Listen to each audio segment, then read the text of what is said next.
अस्सलामुअलैकुम। आज का टॉपिक है ब्रीथिंग। रेस्पिरेशन से समझना शुरू करते हैं हम। रेस्पिरेशन क्या है या गैसियस एक्सचेंज ह्यूमन बींग्स में कहाँ होता है। ह्यूमन बींग से हमने समझ लिया था गैसियस एक्सचेंज क्या है, ऑक्सीजन और CO2 गैसेस का एक्सचेंज होना, यानी ऑक्सीजन को बॉडी के अंदर ले लेना और CO2 को रिलीज कर देना। अब ये गैसियस एक्सचेंज ह्यूमन बींग में कहाँ होता है, deep inside the lungs with in the alveoli, यानी लंग्स के अंदर जो एल्विलाई प्रेजेंट होती हैं वहां पे गैसियस एक्सचेंज होता है। अब इन एल्विलाई तक, जैसे यहाँ पे लंग्स के भी अंदर एल्विलाई मौजूद है, तो इन एल्विलाई तक ऑक्सीजन लेके जानी है। ये गैसियस एक्सचेंज एल्विलाई में यहाँ डीप में होता है। अब एयर को या ऑक्सीजन को इन एल्विलाई तक लाने का काम जो है वो एक सिस्टम करता है या एक प्रोसेस करता है जिसे हम कहते हैं ब्रीथिंग का प्रोसेस, जो एक्चुअली क्या करता है, एटमॉस्फेयर से ऑक्सीजन को लेता है, इस रेस्पिरेटरी पाथवे के थ्रू पास आउट करते हुए एल्विलाई तक लेके जाता है। अब हमने ये ब्रीथिंग का प्रोसेस देखना है। गैसेस एक्सचेंज कहाँ होता है, एल्विलाई में। एल्विलाई तक ऑक्सीजन या एयर को लेके जाने का जो काम है वो ब्रीथिंग का प्रोसीजर करता है। क्योंकि alveoli are found deep inside the lungs, so air must be brings to alveoli for respiration. अब ब्रीथिंग के प्रोसेस में भी दो चीजें इन्वॉल्व होती हैं, दो फर्दर प्रोसेस इन्वॉल्व होते हैं। Number one is inspiration and number two is expiration. इसके दूसरे नाम भी हैं। इंस्पायरेशन का दूसरा नाम इनहेलेशन भी होता है और एक्सपायरेशन का दूसरा नाम एक्सहेलेशन भी होता है। इंस्पायरेशन क्या है, जिसमें हम ऑक्सीजन अंदर लेते हैं, और एक्सपायरेशन या एक्सहेलेशन क्या है, जिसमें हम CO2 या कार्बन डाइऑक्साइड बाहर रिलीज कर देते हैं। यानी ब्रीथिंग के ये दो फर्दर प्रोसीजर्स हैं। सबसे पहले देखते हैं इनहेलेशन कैसे होता है, यानी जब हम सांस अंदर लेते हैं तो हम ऑक्सीजन अंदर एब्जॉर्ब कर रहे होते हैं, तो उस टाइम हमारी, जैसे जब हम अपनी एयर इनहेल करते हैं तो हमारे चेस्ट कैविटी का इस वॉल्यूम इंक्रीज होता है।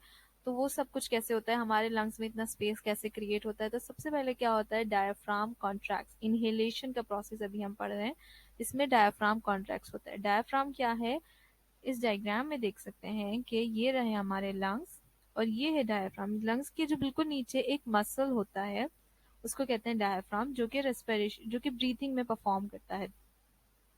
डायफ्राम और रिब मसल्स कॉन्ट्रैक्ट होते हैं। रिब मसल को इंटरकोस्टल मसल्स भी बोलते हैं। ये कौन से मसल्स होते हैं, जो इन रिब्स के बीच में मौजूद होते हैं। जो ये मसल्स होते हैं इन रिब्स के बीच में, उन्हें इंटरकोस्टल मसल्स बोलते हैं। जब इनहेलेशन का प्रोसेस होता है तो डायफ्राम और रिब के बीच में मौजूद यानी इंटरकोस्टल मसल्स कॉन्ट्रैक्ट होते हैं। कॉन्ट्रैक्ट मतलब सिकुड़ना।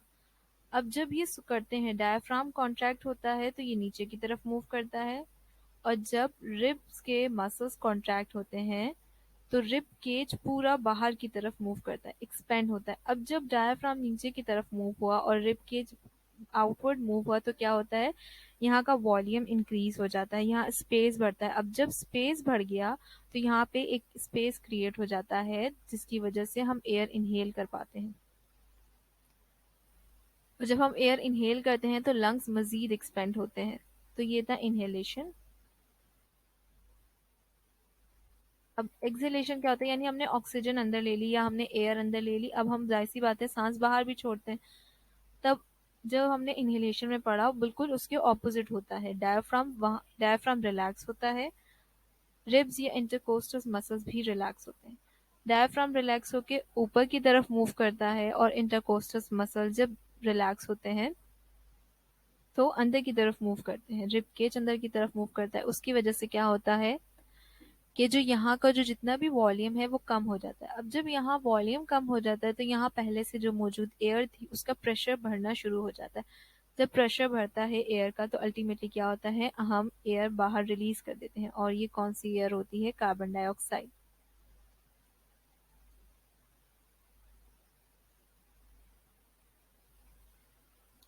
अब हम एक्सहेलेशन और इनहेलेशन को एक कंपैरेटिव डिफरेंसेस से देख लेते हैं, इससे और ज़्यादा क्लियर हो जाएगा।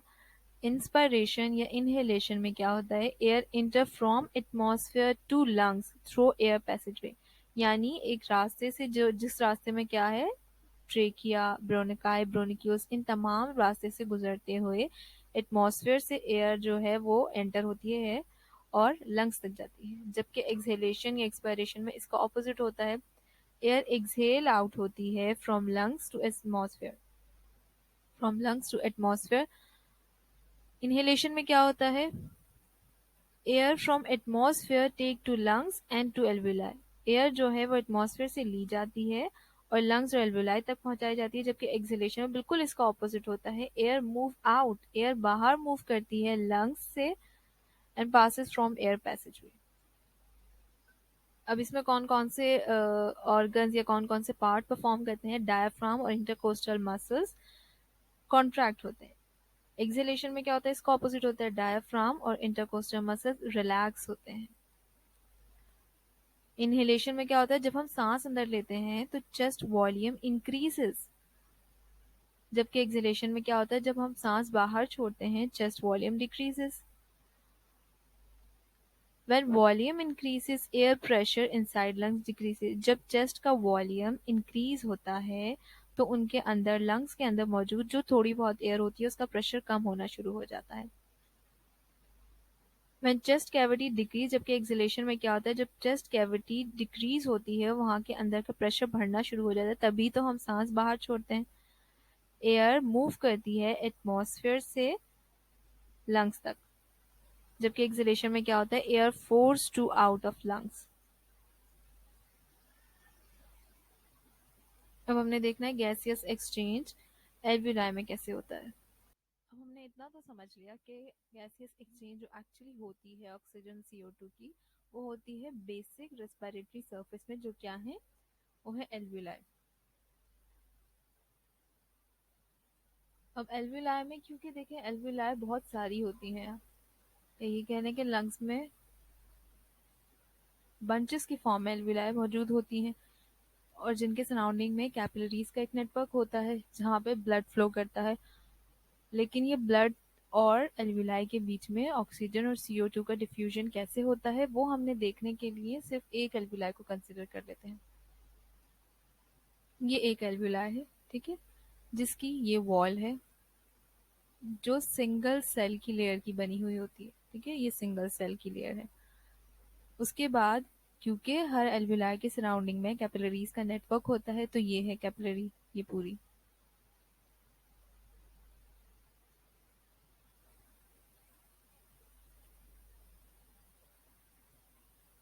अब इस कैपिलरीज में ब्लड सेल्स मौजूद होते हैं। यहाँ से जो ब्लड पास होता है, यहाँ से ब्लड जब पास होता है एल्वियोलाई के सराउंडिंग में से, जब ब्लड सर्कुलेट करता है तो उसी टाइम पे ऑक्सीजन और CO2 की डिफ्यूजन होती है। वो कैसे होती है? यहाँ से ब्लड आ रहा है, कैपिलरीज के अंदर फ्लो हो रहा है। अब जो ये ब्लड आ रहा है, ब्लड सेल्स हैं, इसको ब्लू कलर से इसलिए शो किया गया है क्योंकि इस टाइम ये हैं डीऑक्सीजनेटेड आरबीसीज, यानी वो आरबीसीज, वो ब्लड सेल्स जो कि ऑक्सीजन के बगैर हैं। तो इनको शो करने का तरीका ये है कि ये ब्लू कलर के शो किए गए हैं। ये थोड़े ब्राइट रेड नहीं होते, लेकिन जब ऑक्सीजनेटेड हो जाते हैं तो बिल्कुल ब्राइट रेड हो जाते हैं। तो ये वो आरबीसीज हैं जो डीऑक्सीजनेटेड हैं, विदाउट ऑक्सीजन है, अभी इनके पास ऑक्सीजन नहीं है। ये आते हैं यहाँ पे एल्वियोलाई के पास से जब फ्लो होते हैं, तो at the same time alveoli में मौजूद जो एयर होती है, एयर में से भी ऑक्सीजन निकलती है। ऑक्सीजन यहाँ से पास होती है, एल्वियोलाई की वॉल से पास होती है, फिर कैपिलरीज की वॉल से पास होती है और यहाँ पे आरबीसीज के अंदर एब्जॉर्ब हो जाती है। अभी ऑक्सीजन एब्जॉर्ब हुई है, इन आरबीसीज ने अभी CO2 को रिलीज नहीं किया, अभी इन्होंने कार्बन डाइऑक्साइड को रिलीज करना है। तो फिर क्या होता है?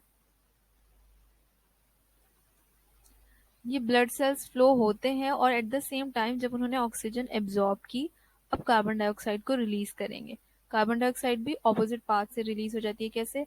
कि आरबीसीज ने कार्बन डाइऑक्साइड रिलीज करी, वो कैपिलरीज की वॉल से क्रॉस हुई, फिर वो एल्वियोलाई की वॉल से क्रॉस हुई, उसके बाद फिर वो एल्वियोलाई की यहाँ स्पेस में आ गई। अब क्या है? अब ये जो ब्लड सेल्स हैं ये कम्प्लीटली ऑक्सीजनेटेड हो चुके हैं, अब इनके पास ऑक्सीजन आ गई है। ये तमाम ब्लड सेल्स क्या करेंगे? बॉडी के डिफरेंट पार्ट में जाएंगे। बॉडी के डिफरेंट पार्ट में जब ये ब्लड सेल्स जाएंगे और ऑक्सीजन जो इन्होंने ली है, ऑक्सीजन को एब्जॉर्ब किया इन ब्लड सेल्स ने, उस ऑक्सीजन को डिफरेंट पार्ट के अंदर ट्रांसफर कर देंगे और वहाँ वो ऑक्सीजन रेस्पिरेशन के प्रोसेस में यूज हो जाएगी। उसके बाद ये सेल दोबारा से डीऑक्सीजनेटेड हो जाएंगे। वो क्या करते हैं? ये सेल जाके ऑक्सीजन को रिलीज कर देते हैं बॉडी के डिफरेंट टिश्यूज में, और वहाँ की कार्बन डाइऑक्साइड जो प्रोड्यूस हुई होती है उसको अपने अंदर एब्जॉर्ब करके वापस यहाँ लेकर आते हैं। इस तरीके से ये जो है ट्रांसफर का काम करते रहते हैं। और जो कार्बन डाइऑक्साइड रिलीज करते हैं यहाँ के, वो जो कार्बन डाइऑक्साइड रिलीज करते हैं वो एल्विलाई के इस स्पेस में आती है, फिर एल्विलाई से ही ब्रोनक्यूज, फिर ब्रोनकाई, फिर ट्रेकिया, फिर लैरिंक्स, और एक्सहेलेशन के प्रोसेस से बाहर रिलीज कर दी जाती है। तो ये एल्विलाई में बेसिक जो गैसियस एक्सचेंज हम पढ़ रहे थे वो एल्विलाई में ब्लड में और एल्विलाई के बीच में इस तरह से होता है।